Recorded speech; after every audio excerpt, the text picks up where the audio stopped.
صلی اللہ علیہ وسلم بما هو أهله اللهم صل على محمد كلما ذكره الذاكرون وصل على محمد كلما غفل عن ذكره الغافلون۔ محترم بزرگ دوستوں اور عزیزین بھائی، اللہ تعالیٰ کا ہم سب پر بڑا انعام ہے، فضل ہے۔ اللہ تعالیٰ نے ہم سب کو جناب محمد رسول اللہ صلی اللہ علیہ وسلم کا امتی بنائے ہیں۔ یہ سعادت کی بات ہے، یہ نعمت کی بات ہے۔ کہتے ہیں این سعادت بزور بازو نیستانہ بخشت خدا بخشندہ۔ یہ وہ نعمت ہے جو ہماری قوت بازو سے نہیں ملی، یہ اللہ تعالیٰ کا نظر انتخاب ہے کہ اللہ تعالیٰ نے اپنے کرم اور فضل سے یہ سعادت ہم سب کو عطا فرمائی۔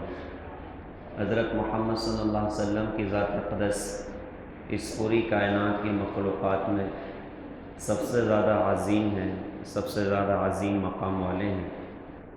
اللہ تعالیٰ نے پوری کائنات میں جو کچھ بنایا اس میں سب سے زیادہ عظمت اپنے حبیب حضرت محمد صلی اللہ علیہ وسلم کو عطا فرمائی، بلکہ کائنات کا وجود ہی اللہ تعالیٰ نے دیا تو حضرت محمد صلی اللہ علیہ وسلم کی برکتوں سے دیا۔ آدم علیہ السلام کی توبہ کو شرف قبولیت اللہ تعالیٰ نے حضرت محمد صلی اللہ علیہ وسلم کی برکتوں سے عطا فرمائی، اور آپ کی ذات اقدس وہ ہے کہ جن کو اپنے عرش پر بلا کر اللہ تعالیٰ نے اپنا آپ دکھایا۔ موسیٰ علیہ السلام ایک مرتبہ اللہ سے کہنے لگے کہ اللہ تعالیٰ مجھے دکھائیے کہ آپ کیسے ہیں، تو اللہ پاک نے ارشاد فرمایا کہ لن ترانی، کہ آپ ہرگز نہیں دیکھ سکتے۔ کہ اللہ بس دکھا دیجیے آپ کیسے ہیں۔ پھر جواب یہی ملا کہ لن ترانی، آپ دیکھ ہی نہیں سکتے۔ تو محبت کا ایک معاملہ یہ ہوتا ہے کہ محبت میں بعض مرتبہ نہ وہ ضد ہوتی ہے، نہیں دکھائیے نا آپ کیسے ہیں، دکھائیے نا آپ کیسے ہیں۔ تو اللہ تعالیٰ نے فرمایا ٹھیک ہے کچھ تو کر دے۔ تو اللہ تعالیٰ نے عرش سے فرش پر ایک تجلی لائی۔ موسیٰ علیہ السلام کے سامنے ایک پہاڑ تھا، اس پر اللہ کی تجلی پڑی تو وہ پہاڑ تو سرما ہو گیا اور موسیٰ علیہ السلام بے ہوش ہو گئے۔ تو موسیٰ علیہ السلام نے کہا اللہ پاک مجھے دکھائیے کہ آپ کیسے ہیں۔ اللہ نے فرمایا کہ آپ دیکھ ہی نہیں سکتے۔ اور دوسری طرف جناب محمد رسول اللہ صلی اللہ علیہ وسلم کا مقام عظیم دیکھیے کہ اللہ تعالیٰ نے حضرت محمد صلی اللہ علیہ وسلم کو فرش پر نہیں بلکہ اپنے عرش پر بلا کر اپنی ذات کا دیدار کرا، اور السلام علیکہ ایھا النبی کا خطاب بخشا۔ موسیٰ علیہ السلام بے شک اللہ کے بہت عظیم نبی ہیں، اب ان کی نبوت اور رسالت میں اور حضرت محمد صلی اللہ علیہ وسلم کی نبوت اور رسالت میں فرق نہیں کرتے۔ اللہ تعالیٰ تو خود ارشاد فرماتے ہیں تلک الرسل فضلنا بعضهم علی بعض، کہ ہم نے بعض کو بعض پر فوقیت عطا فرمائی۔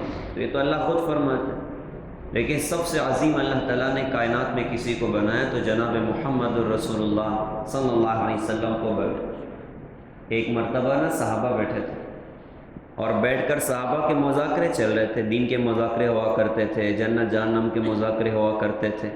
اللہ کرے کہ ہماری مجلسوں کا رنگ بھی یہ ہو جائے کہ اس میں آخرت کے تذکرے ہوں، اس میں جنت کے تذکرے ہوں، اس میں جہنم کے تذکرے ہوں، اس میں نیک اعمال کے تذکرے ہوں۔ ہم انفرادی اپنی مجلس سے بیٹھ گئے، بے دوستوں کی مجلس بیٹھ گئے، تو ادھر ادھر کی بات کرنے سے بہتر ہے تھوڑی ہنسی مذاق کے ساتھ بندہ کچھ ایمان کی باتیں کرے، کچھ عمل کی باتیں کرے، کچھ آخرت کی باتیں کرے۔ کوئی حدیث یاد کر لی وہاں مجلس میں بیٹھے، وہ بھائی آج ماشاءاللہ یہ حدیث میری نظروں سے گزری، کوئی واقعہ پڑھ لیا اور کہا بھائی ماشاءاللہ آج میں نے کتنا پیارا واقعہ اپنے نبی کا دیکھو تو پڑھا ہے، دیکھو میں نے صحابہ کا کتنا واقعہ پڑھا ہے۔ حدیث میں آتا ہے کہ جو مجلس ایسی ہو کہ اس میں اللہ کا کوئی ذکر نہ ہو اور حضرت محمد صلی اللہ علیہ وسلم کا کوئی ذکر نہ ہو، وہ مجلس والے قیامت کے میدان میں اس پر حسرت کریں گے کہ ہماری مجلس کتنی عجیب تھی، نقصان کا ذریعہ یہ مجلس ہو جائے۔ اور جس مجلس میں اللہ کا ذکر ہو یہ مجلس قیامت کے دن کیا مشکل ہے کہ نجات اور کامیابیوں کا ذریعہ ہو جائے۔ تو صحابہ بیٹھے تھے اور صحابہ کی بھی مجلسیں ہوا کرتی تھی، اور مجلس میں بیٹھ کر صحابہ وہ جنت کی باتیں کرتے، جہنم کی باتیں کرتے، قیامت کی باتیں کرتے، اللہ اس کے رسول کی باتیں کرتے۔ تو ایک مرتبہ صحابہ بیٹھے تھے اور ان کی باتیں چل رہی تھی۔ کیا بات چل رہی تھی؟ ایک صحابی رسول کہنے لگے کہ ان اللہ اتخذ ابراہیم خلیلا، کہ بے شک اللہ تعالیٰ نے تو ابراہیم علیہ السلام کو اپنا خلیل بنایا۔ ایک صحابی رسول کہنے لگے کہ موسیٰ کلمہ تکلیما، اور موسیٰ علیہ السلام کو تو اللہ تعالیٰ نے ہم کلامی کا شرف عطا فرمایا۔ ایک صحابی رسول نے کہا کہ عیسیٰ کلیمۃ اللہ و روحہ، اور عیسیٰ علیہ السلام تو اللہ کے کلمہ ہیں اور اللہ کی روح ہیں۔ ایک صحابی کہنے لگے وہ آدم صفہ اللہ، اور آدم علیہ السلام تو برگزیدہ ہیں اور چنندہ ہے۔ یہ باتیں ان کی چلی رہی تھی کہ ہمارے آقا تشریف لے کر آئے۔ آپ جب آئے تو آپ نے ارشاد فرمایا کہ قد سمعت کلامکم وعجبکم، میں نے تمہاری باتوں کو بھی سنا اور تمہارے تعجب کو بھی محسوس کیا۔ اور پھر آگے بڑی عجیب بات ارشاد فرمائی کہ بے شک ابراہیم علیہ السلام کے خلیل، ان ابراہیم خلیل اللہ وهو كذلك وموسیٰ نجی اللہ وهو كذلك وعیسیٰ روح اللہ وهو كذلك وآدم صفى اللہ وهو كذلك، کہ بے شک ابراہیم علیہ السلام اللہ کے خلیل کوئی شک نہیں، موسیٰ علیہ السلام اللہ کے کلیم کوئی شک نہیں، عیسیٰ علیہ السلام اللہ کے کلمہ اور روح اس میں کوئی شک نہیں، اور آدم علیہ السلام برگزیدہ اس میں کوئی شک نہیں۔ لیکن آگے بڑی عجیب بات آقا نے ارشاد فرمایا کہ الا وانا حبیب اللہ والا فخرا، سن لو میں اللہ کا حبیب ہوں، میں یہ بات بطور فخر نہیں کہتا۔ حبیب اللہ تعالیٰ نے بنائے اس پوری کائنات میں کسی کو، تو میرے آپ کے آقا حضرت محمد صلی اللہ علیہ وسلم کو اپنا حبیب بنا۔ کتنا عظیم مقام ہے حبیب اللہ کا، کتنا بڑا مقام ہے حبیب اللہ کا۔ موسیٰ علیہ السلام نے ایک مرتبہ ان کی قوم کے ساتھ یہ معاملہ طے ہوا کہ 70 لوگوں کو لے کر آپ آ جائیں۔ اب موسیٰ علیہ السلام ان کو لے کر چلے اور اللہ سے بات کرنی تھی۔ اللہ کے عشق و محبت کا وہ معاملہ تھا کہ موسیٰ علیہ السلام کافی تیزی سے آگے بڑھے، اتنی تیزی سے آگے بڑھے کہ قوم پیچھے رہ گئے، موسیٰ علیہ السلام آگے پہنچ گئے۔ تو اللہ تعالیٰ نے موسیٰ علیہ السلام سے پوچھا کہ ما اعجلک عن قومک یا موسیٰ، موسیٰ تم دوڑ کے کیوں آگے، قوم تو پیچھے رہ گئی نا۔ تو موسیٰ علیہ السلام نے جو جواب دیا وہ یہ تھا کہ عجلت الیک ربی لترضی، میرے اللہ میں اس لیے دوڑ کے آیا کہ آپ خوش ہو جائیں، آپ راضی ہو جائیں۔ یا موسیٰ علیہ السلام کہتے ہیں اللہ میں اس لیے دوڑ کے آیا کہ آپ راضی ہو جائیں۔ اور ادھر حضرت محمد صلی اللہ علیہ وسلم کا مقام دیکھیے، اور حضرت محمد صلی اللہ علیہ وسلم کے حبیب اللہ ہونے کی شان دیکھیے کہ مکہ میں کچھ دنوں کے لیے وحی روکی، تقریباً 15 دن وحی نہیں آئی، اور کافروں نے کہنا شروع کیا کہ اس کے رب نے اس کو چھوڑ دیا ہے۔ یہ بات حضرت کے کان تک پہنچتی تھی، آپ کو تکلیف ہوتی تھی۔ ایک دن حضرت خدیجہ نے کہہ دیا کہ حضرت کہیں واقعی اللہ ناراض تو نہیں ہو گیا ہے، تو ایک دم ہمارے نبی کے دل کی کیفیت بدلی اور آسمانی دنیا پر ہلچل مچی، اور اللہ تعالیٰ نے حضرت جبرائیل کو دوڑایا اور وہ قرآن کی خوبصورت صورت لے کر نازل ہو گئے، وَالضُّحَىٰ وَاللَّيْلِ إِذَا سَجَىٰ مَا وَدَّعَكَ رَبُّكَ وَمَا قَلَىٰ وَلَلْآخِرَةُ خَيْرٌ لَكَ مِنَ الْأُولَىٰ وَلَسَوْفَ يُعْطِيكَ رَبُّكَ فَتَرْضَىٰ۔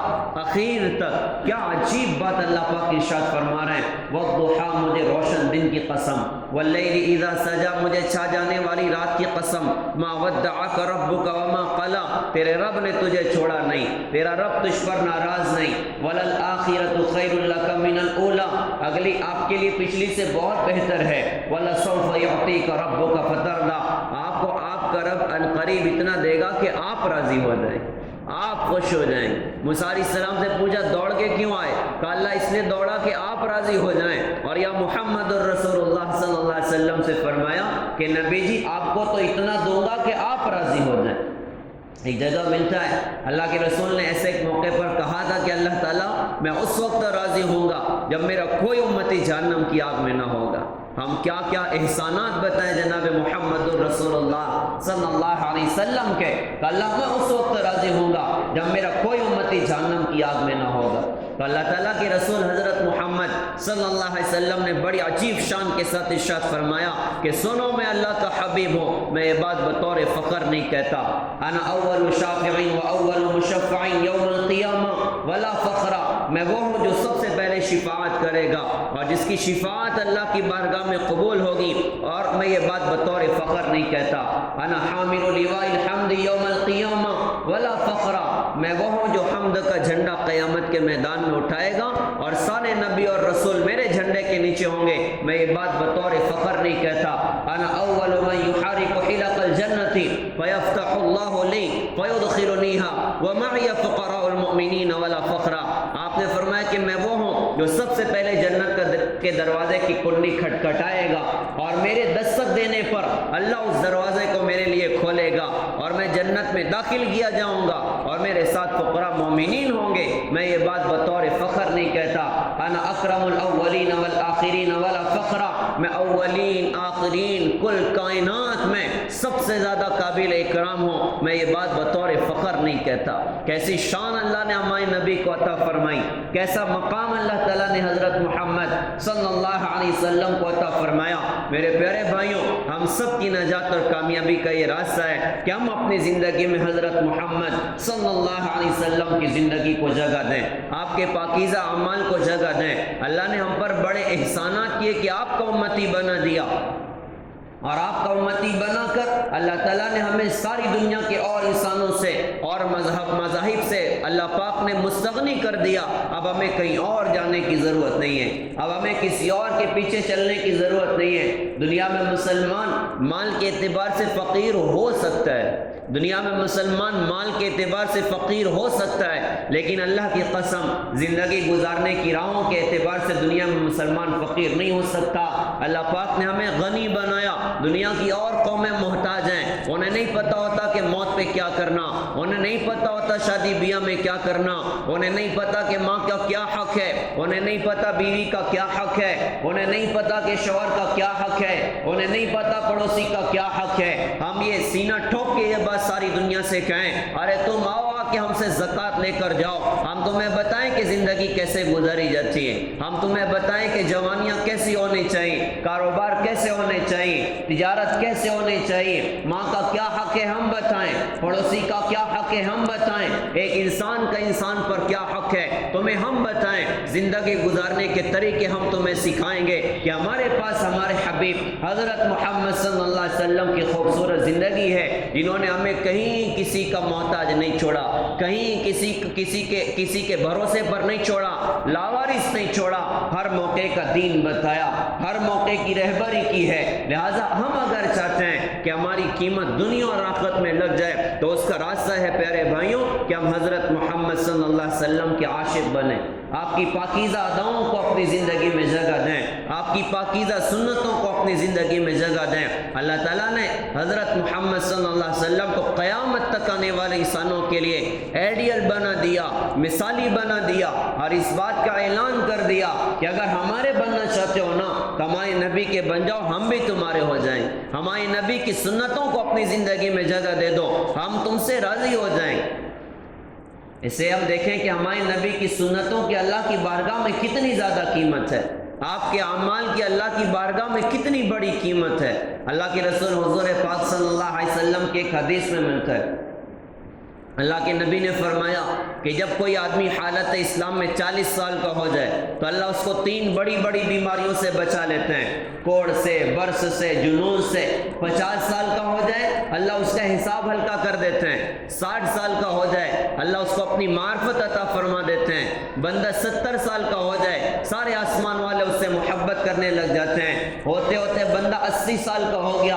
ہم قربان ہیں حضرت محمد صلی اللہ علیہ وسلم کی سنتوں پر، آپ کی زندگی پر، آپ کی زندگی کی اللہ کی بارگاہ میں وہ قیمت ہے کہ کوئی آپ کی زندگی پر بوڑھا ہوتا ہے تو اس کے بڑھاپے کی بھی حشر کے میدان میں اللہ قیمت لگاتا ہے۔ حدیث میں آتا ہے کوئی ہوتے ہوتے 80 سال کی عمر کو پہنچ جائے اسلام کی حالت میں تو اللہ تعالیٰ یہ اعزاز عطا فرماتے ہیں، فرشتوں کو فرماتے ہیں کہ اس کے نامہ اعمال میں جتنے گناہ آج تک کے لکھے ہیں سارے گناہوں کو صاف کر دیا جائے، سارے گناہوں کو معاف کر دیا جائے۔ 80 سال کا بوڑھا جو حضرت محمد صلی اللہ علیہ وسلم کی زندگی پر بوڑھا ہوا، آپ سے بے وفائی نہ کی، آپ کی سنتوں سے روگردانی نہ کی، آپ کی سنتوں کو اپنی زندگی میں جگہ دی، دیکھو کیا اعزاز اللہ پاک نے عطا فرمایا، کیا مقام اللہ تعالیٰ نے عطا فرمایا کہ وہ 80 سال کی عمر میں پہنچ کر اس اعلیٰ مقام کا انسان بنا کہ اس کے نامہ اعمال میں ایک بھی گناہ لکھا ہوا نہیں ہے، ساری کی ساری نیکیاں لکھی ہوئی۔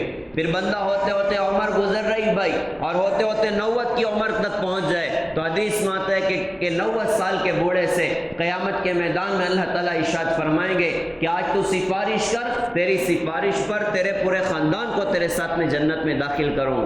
ایک حافظ قرآن تو 10 کے جنت میں جانے کا سبب بنے گا، لیکن ایک 90 سال کا مسلمان بوڑھا جو حضرت محمد صلی اللہ علیہ وسلم کی زندگی پر اس عمر پر پہنچا، آپ کی سنتوں کے ساتھ اس عمر پر پہنچا، اللہ وہ اس کو اعزاز عطا کرے گا کہ اس کی سفارش پر اس کے پورے خاندان کو اللہ تعالیٰ اس کے ساتھ جنت میں داخل کریں گے۔ روایتوں میں آتا ہے کہ 90 بھی کراس کر جائے تو اس بندے کا لقب اللہ کی زمین پر اسیر اللہ فی الارض ہو جاتا ہے، کہ یہ زمین پر اللہ کا قیدی ہے، امین اللہ فی الارض ہو جاتا ہے، یہ زمین پر اللہ کا امانت دار ہے، اور اگر اس سے اس عمر میں کوئی گناہ ہوتا ہے تو حدیث میں آتا ہے کہ وہ گناہ لکھا نہیں جاتا۔ اللہ کی بارگاہ میں حضرت محمد صلی اللہ علیہ وسلم کی زندگی کی کتنی بڑی قیمت ہے کہ ان کی زندگی پر کوئی بوڑھا ہوا تو اس کے بڑھاپے کی بھی حشر کے میدان میں اللہ تعالیٰ نے قیمت لگائی۔ لہذا پیارے بھائیوں، ہم اپنے نبی کی زندگی کو زندگی میں جگہ دیں، ہم اپنے نبی کی سنتوں کو اپنی زندگی میں جگہ دیں، آپ کے لائے ہوئے دین کو اپنی زندگی میں جگہ دیں۔ اگر اس پر عمل کر لیا تو دنیا اور آخرت کی کامیابیاں پکی ہیں، اور اگر ان کی زندگی کو چھوڑ دیا تو دنیا اور آخرت کی ہلاکت پکی ہے۔ اس سے اللہ کے رسول کو بڑا فکر تھا۔ دیکھو، ایک باپ ہوتا ہے اور بیٹا کوئی راہ پر جانے کو طے کرے، اور باپ تجربے کار ہوتا ہے تو وہ اپنے بیٹے کو سمجھاتا ہے کہ بیٹا اس راہ پر بربادی کے علاوہ کچھ بھی نہیں ہے، تم اس راہ پر مت جانا، میں نے اس راہ کو دیکھا ہوا ہے، میں نے تجربات اس راہ کے کیے ہوئے ہیں۔ وہ اپنے بیٹے کو نصیحت کرتا ہے، میرے بیٹے اس غلط راہ پر نہ پڑنا، اس راہ پر نہ چلنا، آخر انجام اس میں ہلاکت کے سوا کچھ بھی نہیں ہوتا۔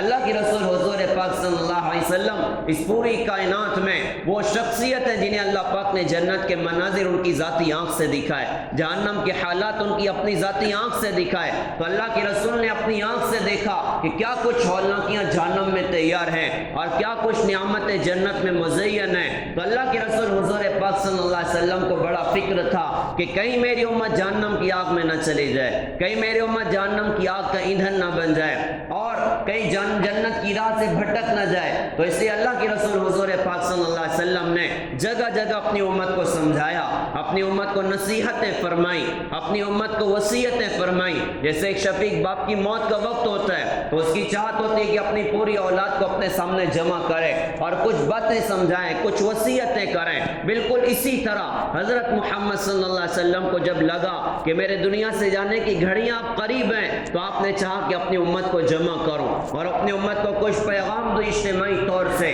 تو جمع کرنے کا خوبصورت عنوان حج کا عنوان تھا۔ آپ نے اپنی امت کو حج کا عنوان پر جمع فرمایا، اور تقریباً 1.25 لاکھ صحابہ اور صحابیات کا مجمع وہاں پر جڑا۔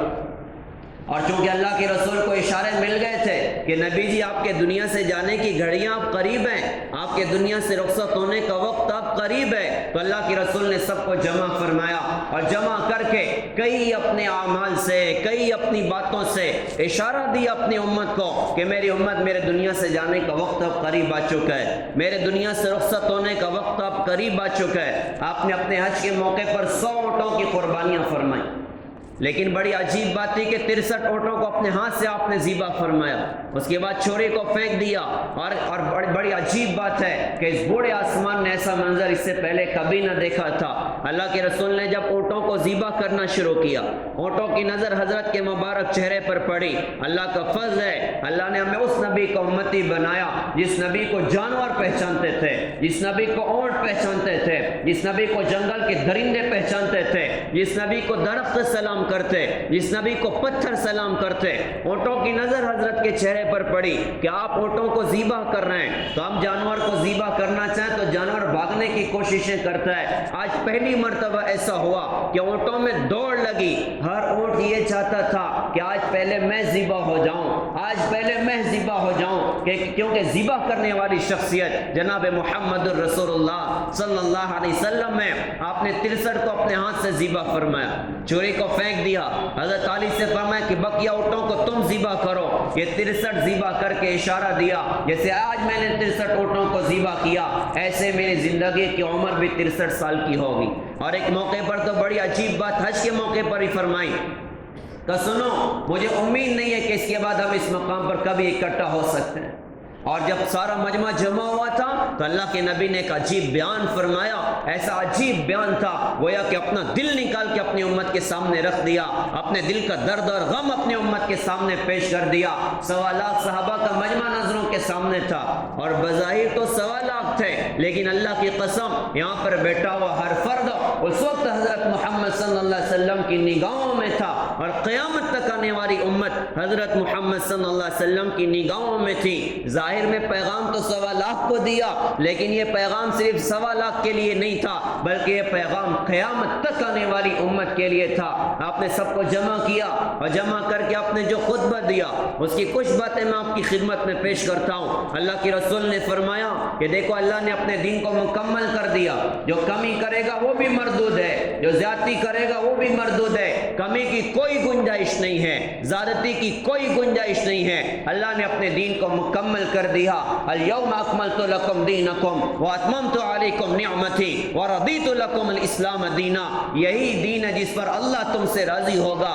اگر اس دین کو چھوڑ دیا، اگر اللہ کے احکامات کو توڑ دیا، تو پھر اللہ کی بارگاہ میں قیمت لگنے کا کوئی دوسرا راستہ نہیں ہے۔ تو کہا کہ اللہ نے اپنے دین کو مکمل کیا ہے، جو کمی کرے گا وہ بھی مردود ہوگا، جو زیادتی کرے گا وہ بھی مردود ہوگا۔ ایک بات ارشاد فرمائی، نہ کسی کالے کو گورے پر، نہ گورے کو کالے پر، نہ عربی کو عجمی پر، نہ عجمی کو عربی پر کوئی فضیلت ہے۔ اصل فضیلت کی چیز ان اکرمکم عند اللہ اتقاکم، فرمایا کہ اللہ کے نزدیک قابل اکرام وہ ہے جو تقوی والا ہے۔ گویا کہ اپنی قیامت تک آنے والی امت کو پیغام دے رہے ہیں کہ اگر تم اللہ کی بارگاہ میں قیمت لگوانا چاہتے ہو اور قابل اکرام بننا چاہتے ہو تو دیکھو تقوی کے ساتھ زندگی گزارنا، اللہ سے ڈر کر زندگی گزارنا، اللہ کی خیال اور استحضار کے ساتھ زندگی گزارنا، اپنی کمائیوں میں تقوی، اپنے خرچ میں تقوی، گھر کی زندگی میں، باہر کی زندگی میں، ہر جگہ اللہ کا استحضار ہو کہ میرے کسی عمل سے اللہ ناراض نہ ہو جائے، میرے کسی کام سے اللہ ناراض نہ ہو جائے۔ اللہ کے رسول نے اپنی پوری امت کو تقوی سکھایا، اپنی پوری امت پر اس بات کی محنت کی۔ لہٰذا ہم صحابہ کی زندگیاں دیکھیں کہ ہر ایک اللہ سے ڈر کر زندگی گزارتا تھا۔ گھر میں رہنے والی عورتیں اللہ سے ڈر رہی ہیں کہ اللہ دیکھ رہا ہے، راستوں میں کھیلنے والے بچے اللہ سے ڈر رہے ہیں کہ اللہ دیکھ رہا ہے، اور جنگلوں اور کھیتوں میں کام کرنے والے غلام وہ کہہ رہے ہیں کہ ہمیں اللہ دیکھ رہا ہے۔ حکومت کی کرسی پر بیٹھا ہوا حاکم وہ کہہ رہا ہے کہ مجھے اللہ دیکھ رہا ہے، میں اللہ کو کیا منہ دکھاؤں گا، مجھے اللہ کے سامنے جانا ہے۔ عمر بن عبدالعزیز رحمۃ اللہ علیہ تین بر اعظم کے خلیفہ، اتنی بڑی حکومت لیکن گھر کی زندگی فاقوں کے ساتھ گزرتی تھی۔ ایک مرتبہ گھر میں ان کی بچیاں منہ پہ کپڑا رکھ کے بات کر رہی تھیں تو بادشاہ نے کہا کہ میں تمہارا والد ہوں تو مجھ سے کیوں پردہ کرتی ہو؟ تو بچیاں تو خاموش ہو گئیں۔ گھر کی خادمہ نے رو کر کہا کہ امیر المومنین آج آپ کے گھر میں روٹی کے ساتھ کھانے کے لیے کوئی شے نہیں ہے، آپ کی بچیوں نے کچا پیاز توڑ کے اس سے روٹی کھائی ہے۔ تو حضرت کی آنکھ میں آنسو آ گئے، رو کر فرمایا کہ میری بچیوں تمہارا باپ تمہیں بہت اچھے کھانے کھلا سکتا تھا لیکن حرام کھلا کے تمہارا باپ جہنم کی آگ نہیں برداشت کر سکتا۔ حکومت کی کرسیوں تک تقویٰ پہنچا ہوا تھا کہ وہ بھی اللہ سے ڈرتے تھے کہ ہمیں اللہ کے سامنے جانا ہے۔ تو اللہ کے رسول نے خوبصورت پیغام مجھے اور آپ کو دیا اور قیامت تک آنے والی امت کو دیا کہ میری امت تقوی کے ساتھ زندگی گزارنا، اللہ سے ڈر کر زندگی گزارنا، ہر موقع پر یہ خیال ہو مجھے میرا اللہ دیکھ رہا ہے، میرا اللہ میرے ساتھ ہے، میرا اللہ میرا دل بھی دیکھ رہا ہے، میں اگر کوئی غلط کام کروں تو اپنے اللہ کو کیا منہ دکھاؤں گا۔ تقویٰ وہ بڑی دولت ہے، بڑی بڑی حکومتیں جرموں کو روکنے میں ناکام ہو جائیں گی اگر تقویٰ اندر میں نہ ہو، اور تقویٰ وہ عجیب دولت ہے کہ اگر اندر میں اتر گیا تو پھر بندہ اگر تنہائی میں بھی ہو تو اللہ سے ڈرے گا کہ نہیں میں یہاں پر اللہ کی نافرمانی نہیں کر سکتا، مجھے دیکھنے والی ذات میرے اللہ کی ذات ہے۔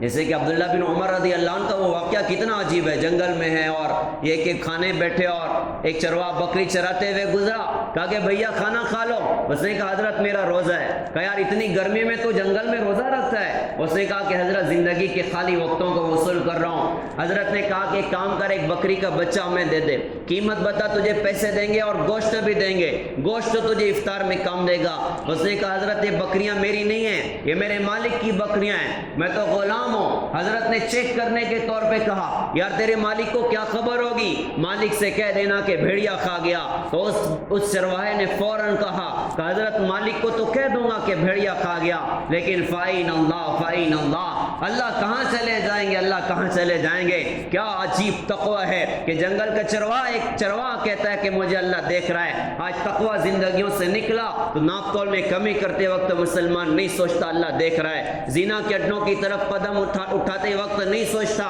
مجھے اللہ دیکھ رہا ہے، موبائل میں ننگی فلموں کے دیکھتے وقت نہیں سوچتا مجھے اللہ دیکھ رہا ہے، کسی کی بیٹی پر غلط نگاہ ڈالنے کے وقت نہیں سوچتا مجھے اللہ دیکھ رہا ہے، سود کھا رہا ہے، جھوٹ بول کے سودے بیچ بیچ رہا ہے، ناپ تول میں کمیاں کر رہا ہے، نہ نگاہ قابو میں نہ زبان قابو میں، گھر میں ماں باپ پر ظالم بن گیا، بیوی پر ظالم بن گیا، خیال ہی نہیں کہ مجھے اللہ دیکھ رہا ہے، مال میں کھوٹ پیدا کرنے والا بن گیا۔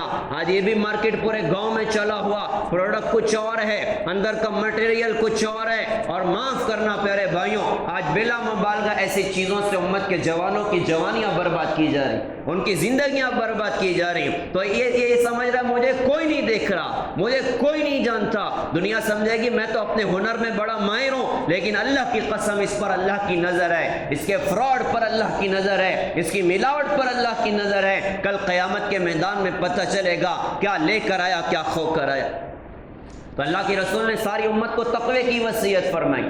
ایک بات اللہ کی رسول نے ارشاد فرمائی کہ سنو، میں کل حوض کوثر پر تمہارا منتظر رہوں گا، میں تمہارا انتظار کروں گا، اور میں تمہیں اللہ کا واسطہ دے کے کہتا ہوں کہ بدعملی کر کے کل آخرت میں میرے چہرے کو رسوا مت کر دینا۔ ہائے رے ہائے، کیا درد ہوگا اس جملے میں، کیا غم ہوگا اس جملے میں، کیا فکر بھری ہوگی اس جملے میں۔ کہا کہ میں تمہیں اللہ کا واسطہ دے کے کہتا ہوں کہ بدعملی کر کے کل آخرت میں میرے چہرے کو رسوا مت کر دینا۔ ساری کائنات کے سب سے عظیم نبی اور ان کا امتی اگر قیامت کے میدان میں چور بن کر آیا، بتاؤ تو ان کے دل پر کیا گزرے گی؟ ڈاکو بن کر آیا، ان کے دل پر کیا گزرے گی؟ زانی، شرابی، جواری بن کر آیا، ان کے دل پر کیا گزرے گی؟ ناچنے والوں کو زندگی کا ہیرو بنا کر آیا، بتاؤ تو صحیح کہ اللہ کے رسول کے دل پر کیا گزرے گی؟ کہا کہ میں تمہیں اللہ کا واسطہ دے کے کہتا ہوں کہ بدعملی کر کے کل آخرت میں میرے چہرے کو رسوا مت کر دینا۔ ایک بات فرمائی کہ سنو، میں حوض کوثر پر ہوں گا تو بہت سے لوگ میری طرف آئیں، اللہ یہ سعادت ہمیں عطا فرمائے کہ ہم جائیں، لیکن یہ سعادت ملے کہ آپ اپنے گلے سے لگائیں، اپنے ہاتھوں سے آب کوثر پلائیں۔ آپ نے کہا کہ میں حوض کوثر پر ہوں گا، بہت سارے لوگ میری طرف آئیں، لیکن بعض لوگوں کو دھکا مار کے پیچھے کیا جائے گا، فرشتے دھکا ماریں گے، بھائی پیچھے ہٹو پیچھے ہٹو، تو میں ان کو پہچان جاؤں گا، میں فرشتوں سے کہوں گا بھائی کیوں دھکے مارتے ہو، یہ میرے ہی لوگ ہیں۔ فرشتے کہیں گے حضرت آپ کو نہیں پتا، انہوں نے آپ کے بعد آپ کے دین کو تبدیل کر کے رکھ دیا تھا۔ اللہ کے رسول نے فرمایا کہ پھر میں بھی کہوں گا کہ تم مجھ سے دور ہو جاؤ، تم نے میرے بعد میرے دین کو تبدیل کر کے رکھ دیا تھا۔ فرشتے کہیں گے حضرت آپ نے جو سکھایا تھا نا انہوں نے زندگی سے نکال دیا، آپ نے جس سے منع کیا انہوں نے زندگی میں جگہ دی، آپ کے دین کو انہوں نے تبدیل کر کے رکھ دیا تھا۔ پیارے بھائیوں، اس پیغام پر ہمیں بہت توجہ کرنا چاہیے، ہمیں تنہائیوں میں بیٹھ کر اس بات کو سوچنا چاہیے کہ کیا کہیں ہم نے تو بھی دین کو تبدیل نہیں کر دیا، کیا ہم نے بھی تو اپنی زندگی سے نبی کی سنتوں کو نہیں نکال دیا، نبی نے کیا کچھ سکھایا کیا آج میری زندگی میں موجود ہے؟ کیا میری زندگی میں نماز ہے؟ کیا میری زندگی میں روزہ ہے؟ کیا میری زندگی میں حسن اخلاق ہے؟ کیا میری زندگی میں گناہوں سے بچنا ہے؟ کہیں میں نافرمانیوں کی راہوں پر تو نہیں پڑ گیا، کہیں میں غیروں کے گندے طریقوں پر تو نہیں پڑ گیا؟ اگر ایسا ہے تو آج موقع ہے کہ ہم توبہ اللہ کر کے اپنی زندگی صحیح کر لیں۔ اگر اسی غفلت کی حالت میں دنیا سے چلے گئے اور جب قیامت کا میدان نظروں کے سامنے ہوا اور اللہ نہ کرے کہ دنیا میں زندگی ہم نے بدل کر رکھی تھی، تو کیا کریں گے اللہ کے رسول کے سامنے جا کر، اور کیسے اللہ کے رسول کے سامنے منہ دکھائیں گے؟ اللہ تعالی ہم سب کی حفاظت فرمائے، پوری امت کی اللہ تعالی حفاظت فرمائے۔ آج اللہ تعالیٰ نے ہمیں موقع دیا کہ ہم اپنی زندگی صحیح کریں، ہم اپنی زندگی بدلیں، ہم اللہ کے دین کو سیکھیں۔ ہمیں دین کو سیکھنا بھی ہے اور سارے عالم میں زندہ کرنا بھی ہے۔ اس کے 3 کام ہمیں کرنا ہے۔ دیکھو فتنوں کے دورے ہیں، یہ 3 کام شروع زمانے سے دنیا میں چلیں، ہمارے آقا کے زمانے سے دنیا میں چلیں۔ ایک کام ہمیں کرنا ہے کہ علماء سے جوڑنا ہے، مدارس سے جوڑنا ہے، علماء کی رہبری میں زندگی گزارنا ہے۔ تعلیم و تعلم یہ ہمارے نبی کے کاموں میں سے بہت بڑا کام ہے، ہم علماء سے جڑ کر زندگی گزاریں۔ موت میت علماء، کاروبار علماء، تجارت علماء، ہر موقع پر علماء سے جا کے رہبری لیں کہ حضرت اس موقع پر ہمیں کیا کرنا چاہیے۔ تو ایک تو علماء سے جڑ کر زندگی گزارنا ہے۔